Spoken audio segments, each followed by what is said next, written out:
Dette er en undersøgelse af ejerledere og medlemmer i DME maj 2025.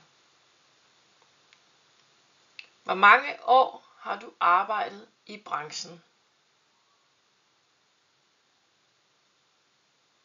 Hvor mange år har du arbejdet som leder?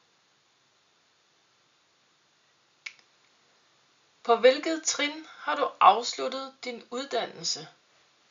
Folkeskole, mellemskole, realeksamen op til 10 års skolegang, eller faglært EFG, HG, udvidet teknisk forberedelseseksamen eller tilsvarende, eller STX, HF, HHX, HTX eller tilsvarende, eller kort 1-2 år eller mellemlang uddannelse 3-4 år, eller akademisk lang videregående uddannelse.